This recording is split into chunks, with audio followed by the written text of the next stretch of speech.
নমস্ত্রিকালসত্তায় জগন্নাথ সুতায় চ সবৃত্তায় সপুত্রায় সকলত্রায় তে নমঃ।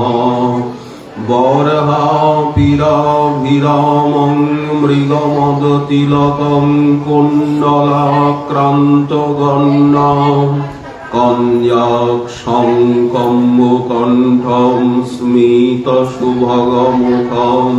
স্বাধরে নস্তবেণু শ্যামং শান্তং ত্রিভঙ্গং রবিকরবসনং ভূষিতং বৈজয়ন্তা বন্দে বৃন্দাবনস্থং যুবতী শতবৃতং ব্রহ্মগোপালবেশম তপ্ত কাঞ্চন গৌরাঙ্গী রাধে বৃন্দাবনেশ্বরী বৃষভানুসুতে দেবী ত্বাং নমামি হরিপ্রিয়ে।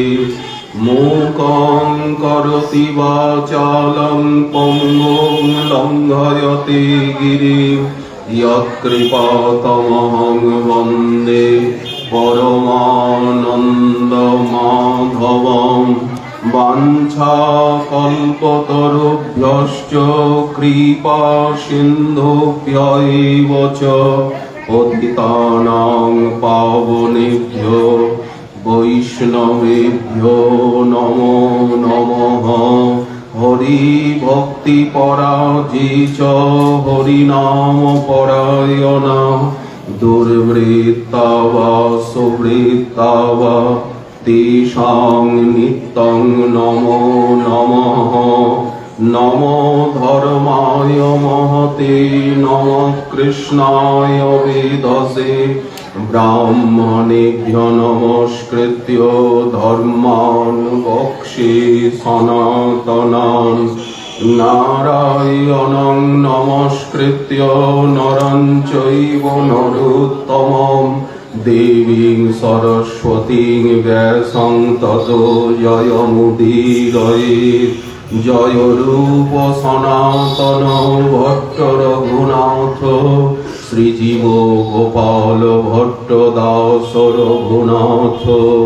এই ছয় গোসাইর করি চরণ বন্দন যাহা হইতে বিঘ্ন নাশয় অভীষ্ট পূরণ।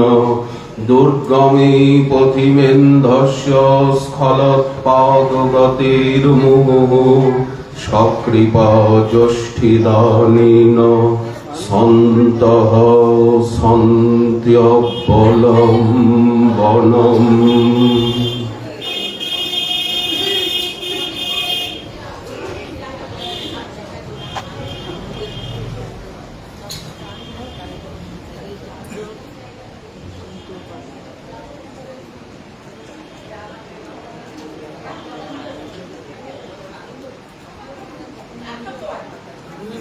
ধর্ম প্রজ্জিত কৈতবত্র পরম নির্মৎসরাণাম শতাং বেদং বাস্তবমত্র বস্তু শিবদম তাপত্রয়োন্মূলনম।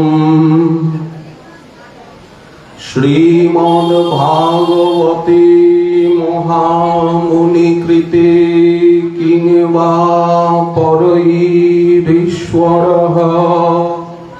সদ্য হৃদ্যবরুদ্ধতেऽত্র কৃতিভিঃ শুশ্রূষুভিস্তৎসনাৎ।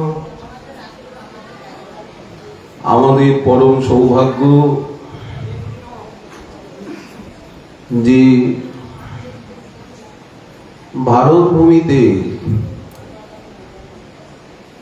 মনুষ্য জন্ম লাভ করে হরি ভজনে বিশেষত এই যুগে এমন সুন্দর সর্বপ্রকার সাধনোপযোগী সুসময়ে আমরা আসতে পেরেছি। শ্রীমন মহাপ্রভুর আবির্ভাবিত এই বিশেষ প্রেমের যুগে, সাধনা ভক্তির যুগে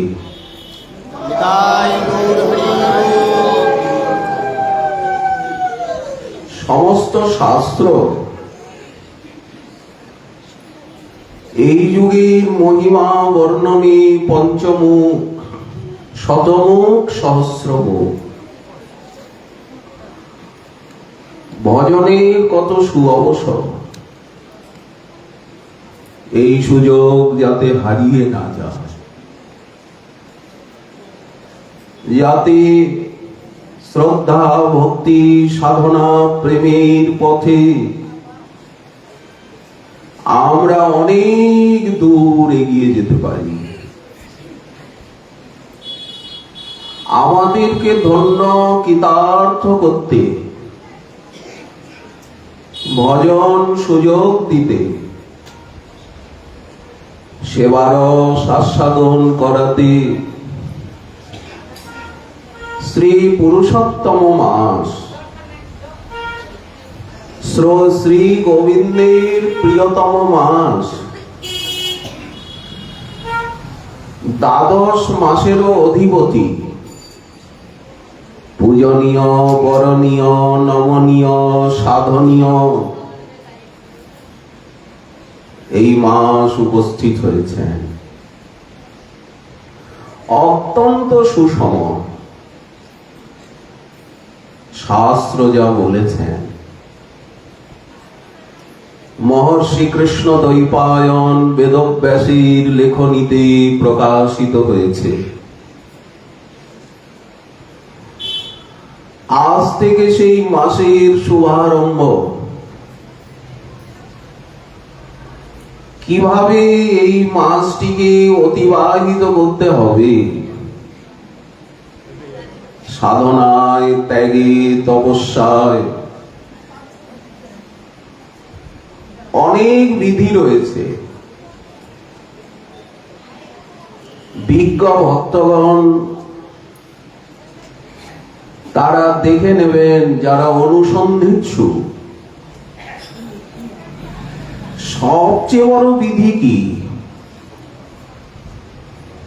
এই যে ব্রাহ্ম মুহূর্তে উঠে প্রাতঃ স্নান, ভগবত আরাধনা। কেউ যদি বলেন এ তো আমাদের দৈনন্দিন কৃত্য, ব্রাহ্ম মুহূর্তের থেকে মহানিশা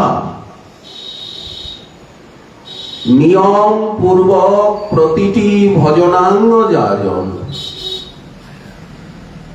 এতে আবার নূতনত্ব কি? সবই তো একরকম। সংখ্যা পূর্বক নাম গান নতিভি কালাবসানিকৃত। তো বিশেষ আবার কি করব? বেশি কিছু করার নেই, ওই করা, কিন্তু মন দিয়ে। এখানে মনঃসংযোগ, আদর বুদ্ধি, কারণ যত্ন এবং আগ্রহ এই দুটির উপর জোর দেওয়া হয়েছে। যত্নাগ্রহ বিনা ভক্তি না জন্মায় প্রেমে, অনর্থ নিবৃত্তি হবে না, প্রয়োজন রয়েছে। বিশেষত বৃহন্নারদীয় পুরাণ বলছেন, এই পুরুষোত্তম মাসে ভক্তিপূর্বক শ্রীমদ্ ভাগবত গ্রন্থ শ্রবণ করবেন। ভাগবত শ্রবণন্তু পরমং শ্রেষ্ঠম ভাগবত শ্রবণের থেকে আর শ্রেষ্ঠ শ্রবণীয় কিছু নেই। ভক্তি শাস্ত্র ভাগবত সার কর অবিরত, কলিযুগের সূর্য। এই জন্য এই মাসে ভাগবতের সাধ্যায়, ভাগবতের অনুশীলন, শ্রবণ কীর্তনের যে কত মহিমা,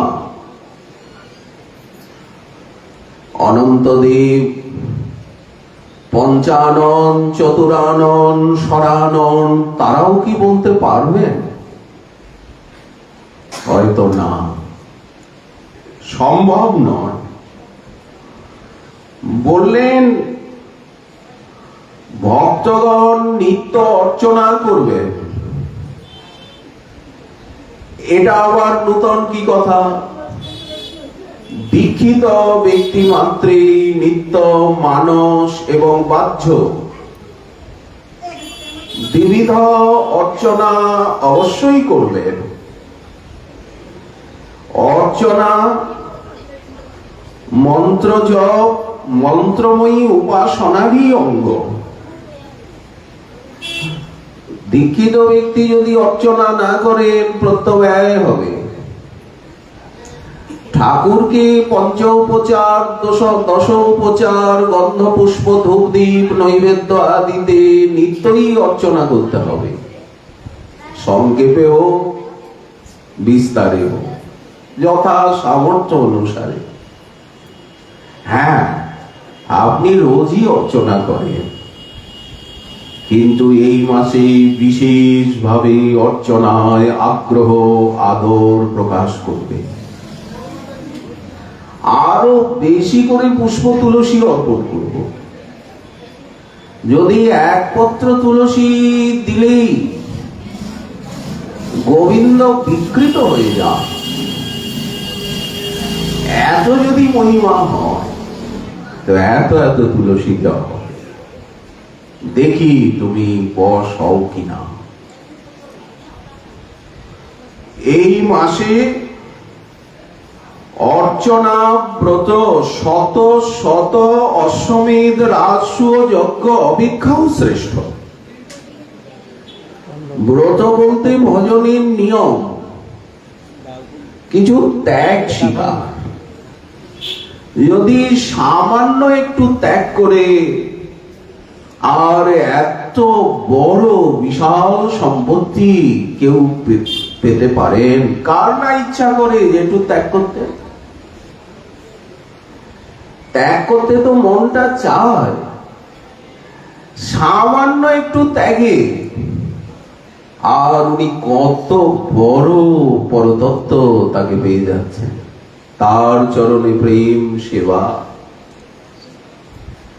বিশেষত যারা এই পুরুষোত্তম ব্রত করেন তাদের দেহ মন প্রাণ এত পবিত্র হয়ে যায়। দেহটাকে তো পবিত্র করতে হবে। এই জন্যই তো বারবার তীর্থ জলে গঙ্গা যমুনায় স্নান। শরীরটাকে পবিত্র করব, ভজনের উপযুক্ত বানাবো। আমার এই পাপ দেহ ভজন করতে চায় না, ভজনের প্রতিকূল। প্রবোধানন্দ সরস্বতী পাদ বললেন স্নাত্বা স্নাত্বা কুদেহজ মলম। আমি বারবার কালিন্দী সলিলে রাধারানীর কুচকুমকুমে রঞ্জিত স্নান করে করে চরণামৃত, তো যমুনার জল রাধারানীর চরণামৃত, শ্যামসুন্দরীর চরণামৃত। চরণামৃত তো নামলেন কি করে? বলেন কেন? প্রণাম করে মাথায় ছিটিয়ে তবে নেমেছি। স্নাত্বা স্নাত্বা কুদেহজ মলম। সাধন করে করে, স্নান করে করে এই দেহটাকে আমি সুদেহ বানাবো, ভজনের যোগ্য বানাবো। তখন দেহটা শুধু ভজন করতে চাইবে। এখন তো ভজনের নাম শুনলেই দেহটা পেকে বসে, মরেই যাব আমি, মরে। তাহলে এরকম মনে হয় কেন? ভয় দেখায়, শরীরটা আমাকে ভয় দেখায়। বিশেষত বলছেন, যারা এই পুরুষোত্তম ব্রত করেন তাদের দেহ এত পবিত্র হয়ে যায় যে ওই দেহে সমস্ত তীর্থ, দেখুন মহতের দেহ কত পবিত্র, সমস্ত তীর্থ, সমস্ত দেবতাগণ ওই দেহে নিবাস করে। দেবতা তীর্থের কথা দূরে ছেড়ে দিন, গোবিন্দ নিবাস করে। ওটা গোবিন্দের মন্দির হয়ে যায়। ভক্তের হৃদয়ে কৃষ্ণের সতত বিশ্রাম, ভক্ত চিত্তে আর ভক্ত গৃহে প্রভুর নিত্য বিলাস। এই জন্য এটা মন্দির। যেমন শ্রীমন্দির মন্দির, ভক্তের দেহ মন্দির, মন প্রাণ মন্দির। এই জন্য তো ভক্তকে এত সম্মান করা হয়, না করলেই বিপদ। যদি ভক্তকে আদর সম্মান না করা হয় তাহলে কি যে বিপদ, দুর্বাসা সাক্ষী দেবে। উনি ভালো করে মর্মে মর্মে বুঝেছেন। বিশেষত দীপদান, সামর্থ্য থাকলে ঘিয়ের প্রদীপ। শাস্ত্র সমর্থবানেরও কথা বলেছেন, অসমর্থের কথাও বলেছেন। সবার জন্য ব্যবস্থা দিয়েছেন। বলেন তা না হলে তিল তেলের প্রদীপ, তাও যদি না জোটে তাহলে হিঙ্গু আদি তৈল, আরো নানা রকম তৈল পাওয়া যেত। বলেন তার প্রদীপ দেবেন, অন্তত একটা দীপদান্ত করবেন। এই জন্য সর্বসাধনার সুযোগ। দেখুন কি প্রার্থনার মন্ত্রগুলো বলছেন। হে দেবদেব নমস্তুভ্যং পুরাণ পুরুষোত্তম। পুরুষোত্তম নামটা তো গোবিন্দের, জগন্নাথে, জগন্নাথকে পুরুষোত্তম বলা হয়, গোবিন্দকে পুরুষোত্তম বলা হয়। গোবিন্দের মাস, গোবিন্দের নামে চিহ্নিত মাস। গোবিন্দ বলেছেন আমার সমস্ত গুণ শক্তি তোমাকে দিলাম, তুমি আজ থেকে আমার হয়ে গেলে, আমার মতো হয়ে গেলে।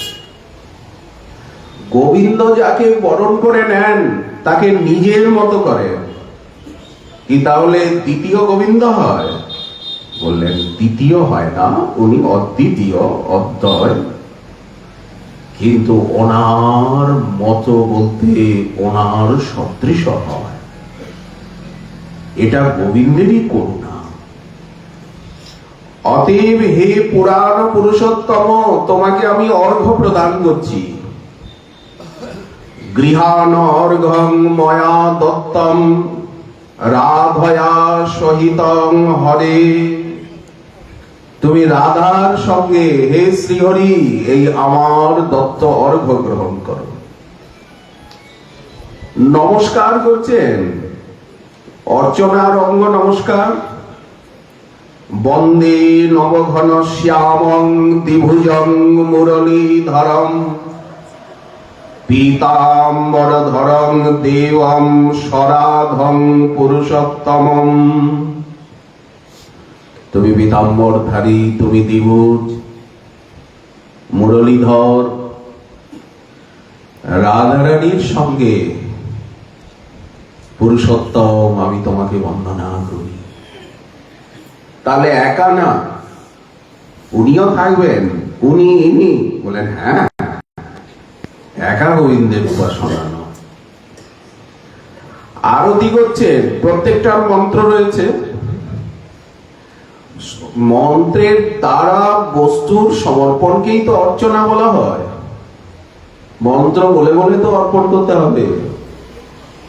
নিরাজয়ামি দেবেশম ইন্দিবর তদচ্ছবিম রাধিকা রমণ প্রেমনা কোটি কন্দর্প সুন্দরম। আরতি করছে, আমি তোমাকে নিরাজয়ামি নিরাজনং করোমি, আরতি করছি। এই তো আরতির বিধান। চরণে এতবার, বক্ষে এতবার, শ্রীমুখে এতবার, এই তো সাত, সর্বাঙ্গে সাতবার। এইভাবে ঘোরালে, এইভাবে উল্টো পাল্টা ঘোরালে হবে না। এইভাবে ঘোরালাম, হ্যাঁ না, এটার পদ্ধতি রয়েছে। অর্চনাঙ্গ সম্পূর্ণ বিধির উপরে সমর্থিত। চরণে কতবার দেখাতে হবে, সর্বাঙ্গে কতবার দেখাতে হবে, কতবার প্রদীপ ঘোরাতে হবে। আন্দাজে ঘুরিয়ে গেলেই হবে। বেশ, তুমি দেব দেবেশ, নীল কমলের মতো তোমার অঙ্গকান্তি, তুমি রাধিকা রমণ। প্রেমাধীন, প্রেমবশ বলেই তুমি রাধিকা রমণ। তুমি কোটি কন্দর্প সুন্দর। দেখুন, মন্ত্রগুলো সব মাধুর্য রসবর্ষী। ধ্যান করতে হবে যে চারিদিকে বিশাল জ্যোতি, অন্তর জ্যোতি, নীল পীত, একেবারে সোনালী আলো, নীল আলো, চারিদিক নীল সোনালী হয়ে গেল। যেদিকটা রাধারানী সেদিকটা একেবারে সোনালী, আর যেদিক গোবিন্দ শ্যাম সুন্দর একেবারে নীল, জ্যোতির সাগর। তার ভিতরে রত্নখচিত সিংহাসন, বাইরে বিশাল উজ্জ্বল স্বর্ণ জ্যোতি, তার ভিতরে মন্ত্র, মন্ত্রের ভিতরে মন্ত্র দেবতা। এই যে মন্ত্র জপ করা হয়, সেই মন্ত্রের অক্ষরের ভিতরে মন্ত্র দেবতা, বীজের ভিতরে মন্ত্র দেবতা। সিংহাসন সংস্থিতম বংশীনাদ বিমোহিত ব্রজবধূ বৃন্দাবনী সুন্দরম। চারিদিকে বংশীর মুরলীর নাচ শ্রবণে বিমোহিত ব্রজাঙ্গনা, ব্রজ কিশোরী, বৃন্দাবন ললনা, বৃন্দাবন ধাম, সেইখানে সুন্দরম ধ্যায়েত রাধিকয়া সহ। রাধারানীর সঙ্গে এইরকম ধ্যান করবে। পুরুষোত্তম মাসে কি ধ্যান করবে, কার ধ্যান করবেন? সকৌস্তুভম, বক্ষে রয়েছে কৌস্তুভমণি, পদ্মরাগমণি, কৌস্তুভ ঝলমল ঝলমল করছে।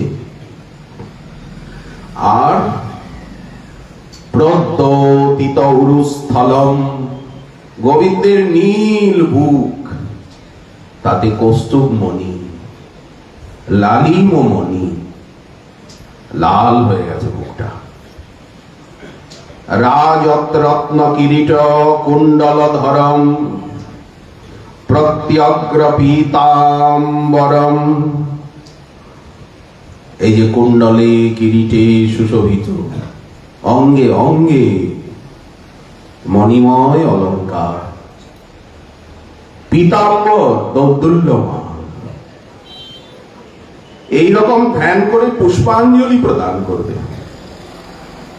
আরতি শেষে পুষ্পাঞ্জলি প্রদান করতে হয়, পুষ্প তুলসী অর্পণ করতে হয়, অন্তত 3 অঞ্জলি। তো এইরকম ধ্যান করে পুষ্পাঞ্জলি দেবে চরণে যুগল কিশোরের। পুরুষোত্তম মাসের অধিদেবতা এই যুগল সুন্দর ব্রজনব যুগদ্বন্দ্ব। নৌমি নবঘন শ্যামম পীতবাসসমচ্যুতম শ্রীবৎস ভাসিত রুষ্কম রাধিকা সহিতং হরিম, এইসব মন্ত্রের কথা রয়েছে। এইভাবে অর্চনা করবে। ধ্যায়েত নবঘন শ্যামং দ্বিভুজং মুরলীধরম লসৎ পীতপটং রম্যম, এই শ্রী পুরুষোত্তমম ধ্যায়ং ধ্যায়ং নয়েত মাসম। এইভাবে শ্রী বৃন্দাবনী যুগল কিশোরের ধ্যান করতে করতে আর তার নাম, তার কথা, তার সেবা নিয়ে মাসম নয়, এটাই মুখ্য বিধি। যত বিধি রয়েছে তার ভিতরে শ্রেষ্ঠতম বিধি কি? নাম, চিন্তন, শ্রবণ, অর্চন। আবার কি পাহাড় ফাটানো? ভজন কি কঠিন নাকি এই পাহাড়টাকে ঘুরে ঘুরে ঘুরতে হবে? তা নয়, শুধু বসে বসে ধ্যান করা, তার কথা শোনা, তার নাম করা। শরীরটা যদি ধামে রাখা যায় তাহলে তো সোনায় সোহাগা, সোনার মধ্যে সোহাগা দেয়। মণিকাঞ্চন যোগ, সোনার আংটি, তার ভিতরে মণি বসানো,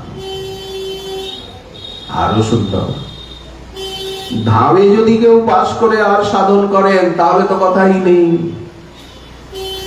ধ্যায়ং ধ্যায়ং নয়েত মাসম, এইভাবে ধ্যান করে, চিন্তা করে, শ্রবণ করে, নাম যা ভজনাঙ্গ,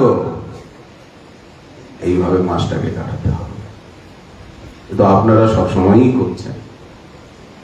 পূজয়ন পুরুষোত্তমম, পুরুষোত্তমকে বাইরে অর্চনা করতে হবে, রোজই অর্চনা করছে। এবং যা কুরুতে ভক্তা সাভিষ্টং সর্বমাপ্নুয়াৎ, যারা এইভাবে পুরুষোত্তম মাস অতিবাহিত করেন তারা সবকিছু প্রাপ্ত হন। আপনি যা চাইবেন তাই পাবেন।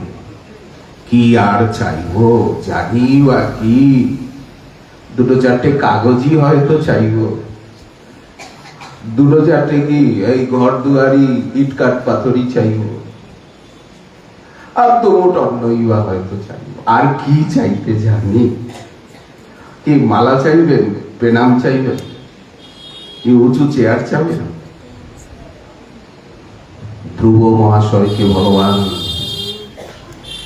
দৃষ্টান্ত বানিয়ে দেখাচ্ছেন কত উঁচুতে উঠবেন, কত উঁচুতে চেয়ার চান, কত মালা পড়বেন।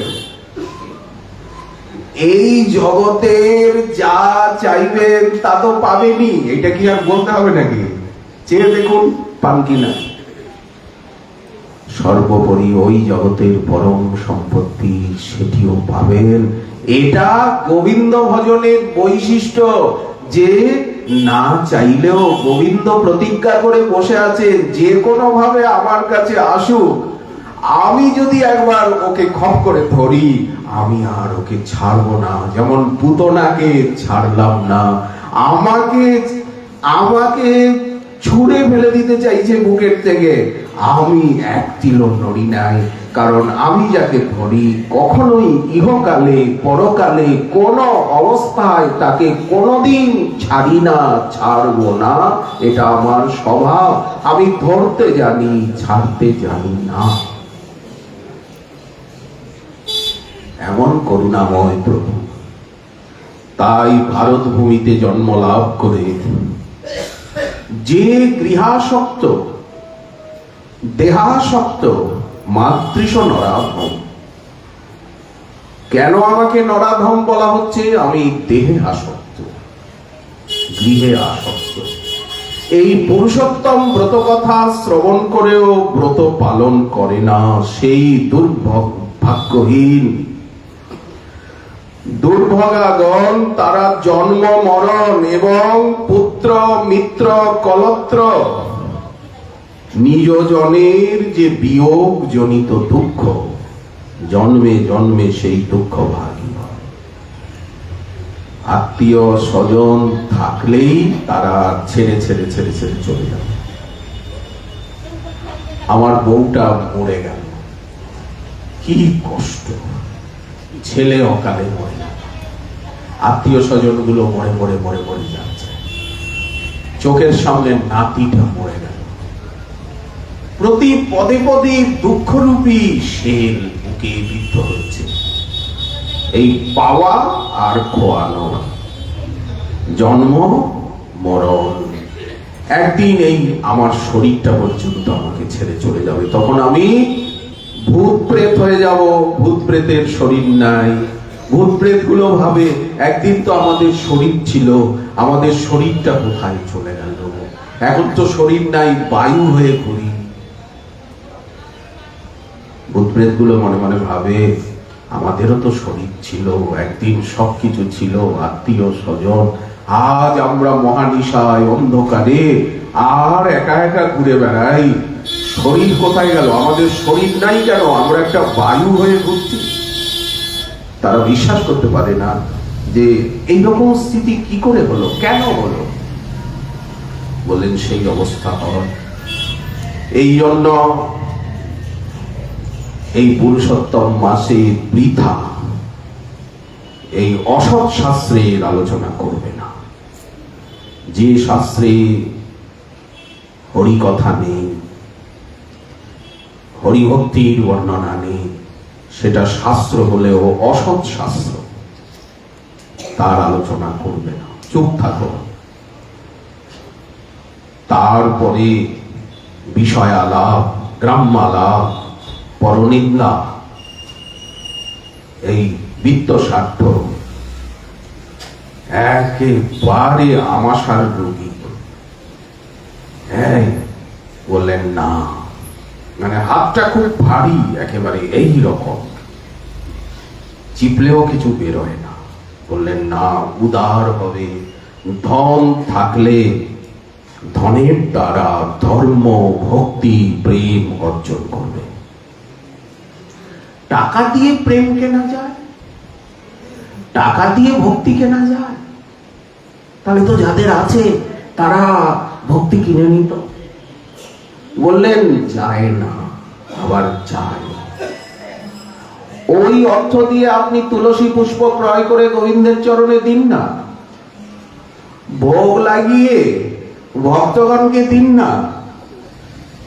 ওই টাকা আপনার ভক্তি প্রেমের কারণ হয়ে গেল কিনা? এই আমার জন্য ধর্ম, অর্থ, কাম বিনিয়োগ করে আর আমাকে পেয়ে যায়। যা কিছু ভক্তের সবই তো প্রভুর ভজনে। ঝাড়ু টাকার, বলে প্রভুর, তার শ্রীমন্দির ঝাড়ু দেওয়া হয়, এটা সম্মার্জনী। এটা পা লাগলো, আরে ঝাড়ুতে পা লাগলে প্রণাম করতে হয়, ঝাড়ু লক্ষ্মী দেবীর স্বরূপ। আর এটা তো, এই ঝাড়ু তো নিতাই চাঁদ, সেবা বিগ্রহ, এ তো বলরাম, যে শ্রীমন্দিরের ঝাড়ু। পা লাগলো, এই ঝাড়ুটাকে পা দিয়ে সরালেন কেন? হাত হয়ে গেল। এই ভক্তের আচার বিচার। পুরুষোত্তম মাসে যারা এইভাবে সাধন করেন, আরাধনা করেন, পুরুষোত্তমের সেবা করেন, মহারাজ ইন্দ্রদ্যুম্ন, যৌবনাশ্য, কত কত রাজর্ষি, ভগীরথ আদি, তারা পুরুষোত্তমকে এই মাসে আরাধনা করে ভগবৎ সামীপ্য, ভগবৎ প্রেম লাভ করেছে। প্রায় করে রাজা মহারাজা যারা, তারা তো ভক্ত সব, সূর্যবংশ, চন্দ্রবংশের, বিবিধ বংশে। অতএব শ্রেষ্ঠ সাধন, সর্বফলদায়ক। বারবার এই কথা স্মরণ করিয়ে দিচ্ছেন। আচ্ছা, সবার তো সমান সামর্থ্য নেই, ভক্তকে ভেদ করা হচ্ছে, ভক্তের ভেদ নেই। সকল বৈষ্ণব শনে অভেদ দেখিয়া, যে কৃষ্ণ চরণ ভজে সে যায় তরিয়া। ভক্তে ভক্তে ভেদ দেখতে নেই, ছোট বড় করতে নেই। তুলসীর পাতা, শালগ্রাম, গিরিধারী, এত বড় হলেও যা মহিমা, এতটুক গিরিধারী শালগ্রামেরও তার মহিমা। আচ্ছা, এই ভক্তির ভিতরে সনিষ্ঠ, পরিনিষ্ঠিত এবং নিরপেক্ষ এইভাবে বিচার করা হয়েছে। পরিনিষ্ঠিত, সনিষ্ঠিত ভক্ত আর ভক্তমণ্ডলী নিজের নিজের আচার্য গুরুদেবের আদেশ অনুসারে চলবেন, করবেন। গুরুমুখ পদ্মবাক্য, শাস্ত্রে তো সবই আছে। এইবার আপনাকে গুরুমুখ পদ্মবাক্য নিতে হবে। গুরুদেব কি বলছেন? গুরুদেবের আনুগত্যে, বৈষ্ণবের আনুগত্যেই তো ভজন, আশ্রয় লইয়া ভজে। স্বতন্ত্রতা তো না, এর সঙ্গে আচার্য বাক্য, আচার্যের আদেশ মিশিয়ে আর পুরুষোত্তম ব্রত পালন করবেন। বিধিবিধান তো বলাই হলো, কিন্তু যারা নিরপেক্ষ ভক্ত, ঐকান্তিক প্রবৃত্তির দ্বারা এই নিরপেক্ষ ভক্ত কি করবেন? উনি তো সবসময় একভাবেই চলেন। বলেন ভগবত প্রসাদ সেবন করে নিয়মের সঙ্গে অহরহ সাধ্যানুসারে হরিনাম শ্রবণ কীর্তন করবেন। নিরপেক্ষ ভক্ত কাদের বলে? অকিঞ্চন ভক্ত, অনুরাগী ভক্ত। এখন উনি কোথায় দান করবেন, কোথায় কি করবেন? বললেন উনি তো সর্বদা ভগবত প্রসাদ সেবী। বলেন ভগবানের নাম শ্রবণ করবেন, নাম জপ করবেন, নাম কীর্তন করবেন। হরিনামের উপরে তো শ্রেষ্ঠ সাধন নাই। সর্বমন্ত্র সার নাম, সর্ববিধি সার নাম, সর্বশাস্ত্র সার নাম, এই তো শাস্ত্র মর্ম। বেশ, আর কি করবেন? বললেন নাম শ্রবণ, নাম কীর্তন, এর দ্বারা উনি এই পবিত্র মাস যাপন করবেন। বেশ, যাদের মতি ভক্তিপুত হয়ে গেছে, মনটা পবিত্র নির্মল হয়ে গেছে, শরীর মন পবিত্র, তাদের তো আর কিছু করার শক্তি থাকে না, ভালো লাগে না। মন যত যত স্থির হয়ে যায়, নির্মল হয়ে যায়, দেহটাও স্থির হয়ে গেল, নির্মল হয়ে গেল। এখন আর অন্য কিছু করার রুচিও নেই, সামর্থ্য নেই। সেখানে কি করবেন? যিনি অনাসক্ত, কামনা বাসনা নেই, স্বভাবতই বিমল মতি, জিতাত্মা, স্বাভাবিক ভাবে ভক্তির দ্বারাই গোবিন্দকে তুষ্ট করে। অতএব এইরকম একান্তি ভক্তের কথা হরিভক্তি বিলাসে এত বিধি বলে শেষে সনাতন গোস্বামীপাদ উপসংহারে একান্তি ভক্তের কৃত্য করছেন। বললেন এবং একান্তিনঃ প্রায় কীর্তনং স্মরণং প্রভো কুর্বতাং পরমপ্রীত্যা কৃত্যম অন্যত নরোচতে। এমন ধনী ভক্ত এত এত ফুল, এত এত তুলসী, এত এত ভোগরা নিয়ে অর্চনা করছে। রাজা, মহারাজা, জমিদার, ধনী, তাকে তো করতেই হবে। এটা তো ধনের সার্থকতা, তা নাহলে তো বিত্ত স্বার্থ হয়ে গেল, ওই আমার সাধু। কিন্তু যারা ঐকান্তিক, নিষ্কিঞ্চন, কাঙাল ভক্ত, বললেন তাদের শ্রীকৃষ্ণ স্মরণ আর শ্রীকৃষ্ণ নাম কীর্তন অত্যন্ত প্রিয়। তারা চান নির্জনে বসে বসে সর্বদা নাম করতে। নির্জনে বসিয়া করো নাম সংকীর্তন, বৈরাগীর কৃত্য সদা নাম সংকীর্তন। ওনার তো আর কিছু করার ইচ্ছাও নেই, চেষ্টাও নেই, একমাত্র চিন্তন গোবিন্দের আর তার নাম। এই জন্য তারা অন্য কিছু করতে আর অভিলাষ প্রকাশ করেন না। পরম প্রীত্যা এবং করবতাম অন্যৎ কৃত্যম ন রোচতে, তাদের রুচিকর হয় না হরিনাম ছাড়া আর কিছু করতে। জানেন তারা, সব অঙ্গেরই মহিমা জানেন, কিন্তু হরিনামে মন লেগে গেছে, চিন্তনে মন লেগে গেছে। কোথায় জোগাড় করবে? বিরমিত নিজ ধর্ম ধ্যান পূজাদি যত্নম। এই ঐকান্তিক ভক্ত যারা, তাদের এই দুটি অঙ্গে রুচি, কৃষ্ণ নাম আর কৃষ্ণ চিন্তন। এই জন্য তারা ব্যস্ত হন না, পরম প্রীতির সঙ্গে ওই দুটি অঙ্গ পালনে অত্যন্ত আগ্রহ বিশিষ্ট।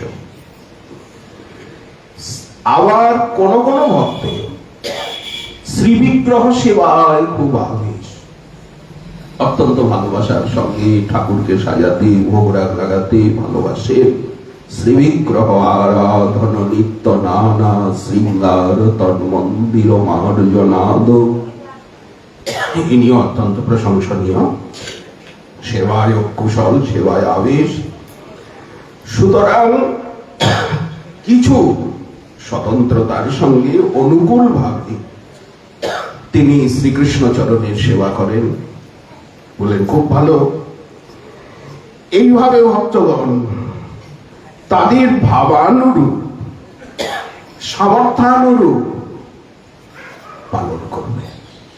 সনাতন গোসাই পদ সমর্থন করবে যে নাম চিন্তনে আবিষ্ট হয়ে সময় যাপন করবেন, বিগ্রহ সেবায় আবিষ্ট হয়ে, খুব ভালো।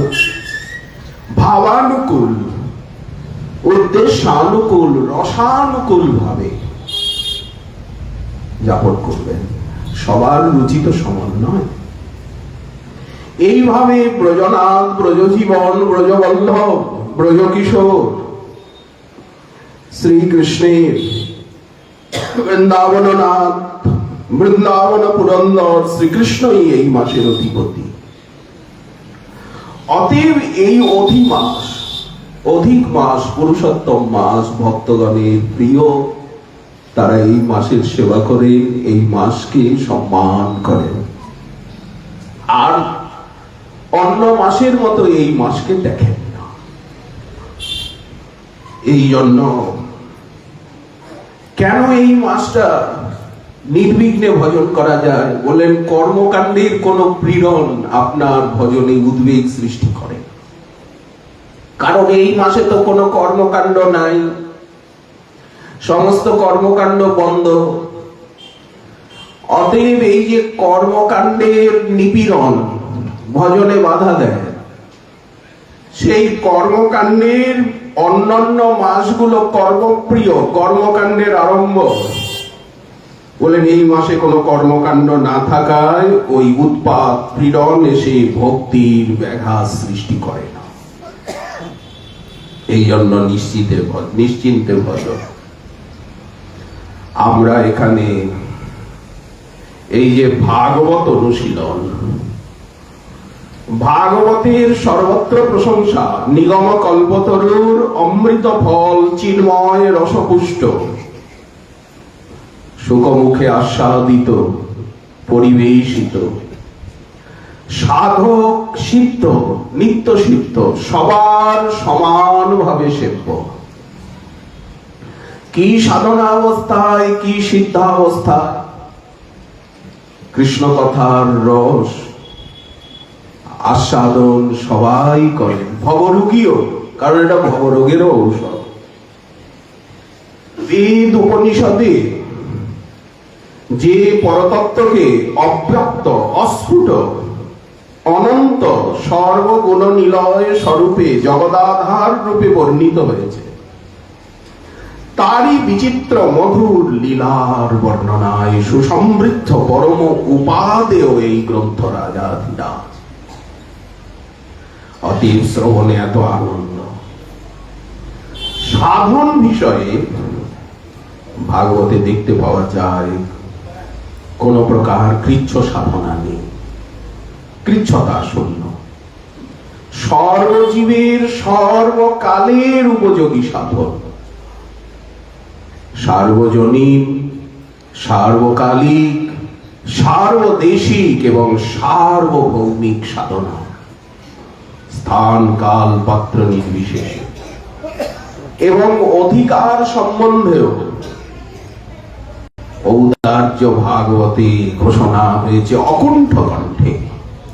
বলে সবাই শুনতে পারেন, সবাই বলতে পারেন, এখানে বলা শোনায় সবাই অধিকারী। শুনতে শুনতে ভাবুক হয়ে যাবেন, রসিক হয়ে যাবেন, আপনিও বক্তা হয়ে যাবেন। মুখ দিয়ে ওই কথাই বেরোবে। প্রিয়জন কাছে এলে যা শুনলেন বলে ওই কথাই মুখ দিয়ে বেরোয়, আর কি বেরোবে? শ্রীহরির সমীপে সকলে সমান প্রিয়, নির্বিশেষে, জাতি ধর্ম বর্ণ নির্বিশেষে ভগবত আরাধনার দ্বারকে সবার জন্য উন্মুক্ত করে দিয়েছেন ভাগবত। দরজা খোলা, যে কোনো ব্যক্তি শ্রীহরির প্রিয় হতে পারেন। সর্বত্র সর্বজীবে শ্রীহরির অবস্থান দর্শন করতে পারেন, ভাবনা করতে পারেন। এই যে ভাগবতী স্থিতি, সর্বত্র ভগবানকে দেখা, সর্বজীবে ভগবানকে দেখা, এই স্থিতি লাভ করতে গেলে ভাগবত বললেন নিরন্তর তাকে নাম রূপ গুণ লীলা এর অনুশীলন, এর বর্ণনাই ভাগবতের লক্ষ্য। ভাগবত কি বলতে চান? গোবিন্দের অনুশীলন, সদা সর্বত্র সর্বদা গোবিন্দের নাম রূপ গুণ লীলার অনুশীলনই ভাগবতের তাৎপর্য। আপনি যে সবসময় হরি নাম করছেন বলে এটাই তো ভাগবতের তাৎপর্য। সবসময় হরি নাম করেন তো ভাগবতের তাৎপর্য। আপনি যে এই কষ্ট করে ধামে পড়ে আছে বলে এটাই তো ভাগবতের তাৎপর্য। বলে বসে বসে তার কথা শোনা বলে এটাই তো ভাগবত বলছে। সর্বেন্দ্রিয়ে তার অনুশীলন, শ্রবণ কীর্তন স্মরণ অর্চন, এই তো ভজন, এই তো পরম ধর্ম, এর দ্বারাই তো প্রেম হয়। সনাতনী সিদ্ধ বিদ্যা শ্রীমদ্ ভাগবত জীবের পরম শ্রেয়, এইভাবেই নির্দেশ। ভাগবতের প্রতিটি লীলার বিচিত্র ব্যাখ্যা। আমাদের উদ্দেশ্য ভাগবতের সার, যে নাম রূপ, রূপ বলতে বিগ্রহ, নাম রূপ ধাম। মহাপ্রভু আমাদেরকে ধাম মহিমা জেনেছেন, জানিয়েছেন, ধামে পাঠিয়েছেন। এই মহাপ্রভুর কৃপাদত্ত ভূমি। সনাতন গোস্বামীপাদ বলছেন যে জগদানন্দ পণ্ডিত আপনি ঠিকই বলেছেন, আমি সেইখানেই যাব, সেই প্রভুদত্ত দেশ। এটা হচ্ছে আমাদের মহাপ্রভুর করুণায় পাওয়া, তার দেওয়া দেশ। এইটা বলছেন সেইখানেই যাব যাহা প্রভুদত্ত দেশ। নিত্যানন্দ প্রভু শ্রীজীব গোস্বামী পাদের চরণে মস্তকে চরণ দিয়া দুই বাহু পসারিয়া কি বলছেন? শ্রীজীব, মহাপ্রভু তোমার গণে দিয়াছেন দত্ত ভূমে। তোমাদের পুরো বংশটাকেই তো মহাপ্রভু বৃন্দাবন ধামে বাস দিয়েছে। অতএব যাহ তুমি তোমার নিজ ঠাই। তোমার পিতৃদেব গেছেন অনুপম বল্লভ, তোমার জ্যাঠামশাই গেছেন, তোমার দুই জ্যাঠাই সেইখানে গেছে, সনাতন গোস্বামী পাদ, রূপ গোস্বামী পাদ। তুমি সেইখানে যাও, মহাপ্রভুর দেওয়া দেশ। এই যে আমরা নাম পেয়েছি, রূপ, রূপ বলতে বিগ্রহ, এই বিগ্রহের আসক্তি, রূপের দিকে তাকিয়ে বিগ্রহ দর্শন করতে করতে সৌন্দর্যের অনুভূতির সঙ্গে সঙ্গে নাম কৃষ্ণ কৃষ্ণ কৃষ্ণ কৃষ্ণ কৃষ্ণ। আর শরীরটা ধামে, ধামে আছে কি? লীলা, খেলা। লীলা বলতে খেলা, সেবা। এইখানেই সেবা করতে হবে, যেখানেই সাধন হোক না কেন এইখানে আসতে হবে। এইখানেই লীলা, সেই লীলার মধ্যে সেবা, এটাই তো লক্ষ্য। যে স্থানে ভগবান অজিত হয়ে এই জন্য আমাদের এই মাসে মুখ্য আলোচ্য ভাগবতের পরম সার এই যে ধাম। ভাগবত পদে পদে ধাম মহিমা বলছে। প্রবোধানন্দ সরস্বতী পদে বৃন্দাবন মহিমামৃতম অবলম্বনে আমরা এই যে মথুরা মণ্ডল, এই যে ধাম, ধামকে পাওয়া, তাকেই পাওয়া। যেমন নামকে পাওয়া, নামে রুচি পাওয়া, সদ্গুরুদেবের কাছের থেকে নামাকৃষ্ট রসজ্ঞ যিনি সর্বদা নাম করেন, এই রকম নাম রস পিপাসু নাম সিদ্ধ মহতের কাছের থেকে নাম পাওয়া অর্থাৎ নামীকেই পাওয়া। তেমনি আপনি বিগ্রহ পেয়েছেন অর্থাৎ তাকে পেয়েই গেছেন, কারণ বিগ্রহ আর উনি তো এক, আপনি তো পেয়েই গেছেন। ধামকে পাওয়া, তাকেই পাওয়া, এটা কি করে সম্ভব?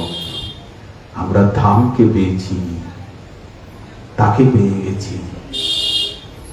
চন্দন পেয়েছেন, একটু ঘষলেই দেখবেন কি সুন্দর মিষ্টি শব্দ। এই যে মথুরা মণ্ডল, যেখানে অজিত হয়েও উনি চিরপরাজিত, হেরে যাচ্ছেন, রাধারানীর চরণে লুণ্ঠিত হচ্ছেন, রাধারানীর চরণ বুকে নিচ্ছেন, মাথায় নিচ্ছেন। গোবিন্দকে দেখেন, উনি কি করছেন দেখেন, রাধারানীর চরণ বুকে নিচ্ছেন, আঘ্রাণ করছেন, মাথায় দিচ্ছেন, চরণে পাদ্য দিচ্ছেন, অর্ঘ্য দিচ্ছেন, চরণ পূজা করছেন। গোবিন্দের ওই চেষ্টা থেকে সবাই শিখে নিল। গোবিন্দ যেমন রাধারানীর ভজন করছেন, আমরাও রাধারানীর ভজন করব।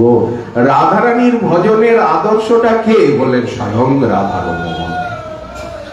রাধারমণ দেখাচ্ছেন কিভাবে রাধারানীর ভজন করতে হয়।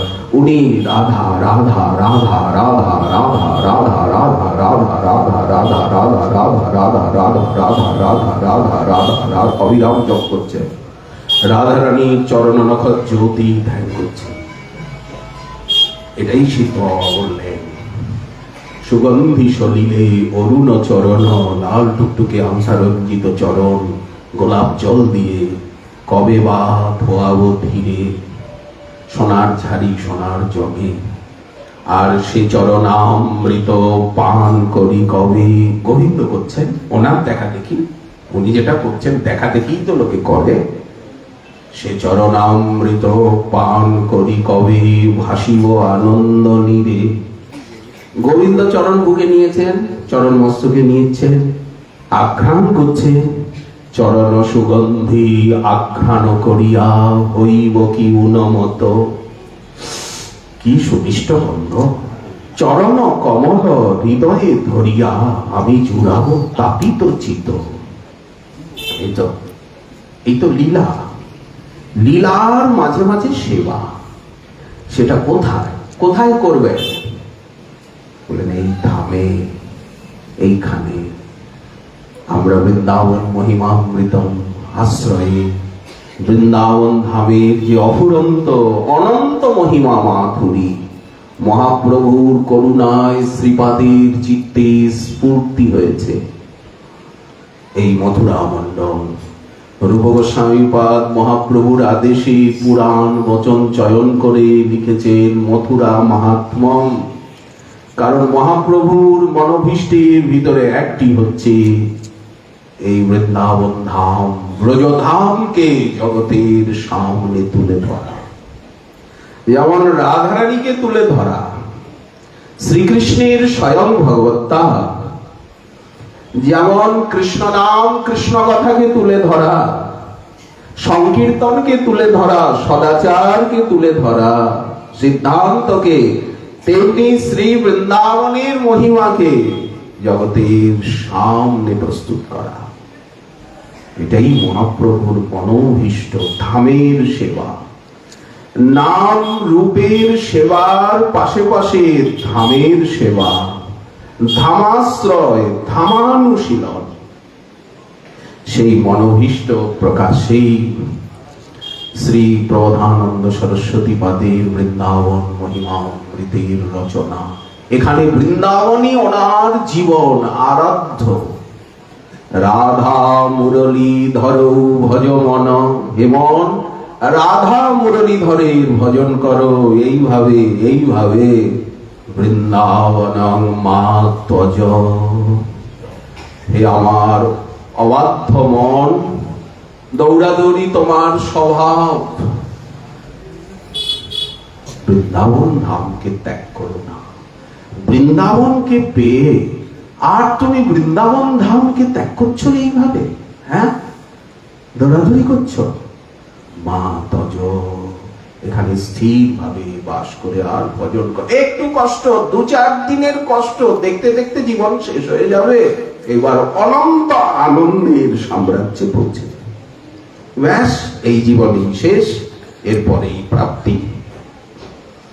এবং কত সুন্দর আশা ভরসা শ্রীমৎ মহাপ্রভু আগামীকাল আবার বলবেন।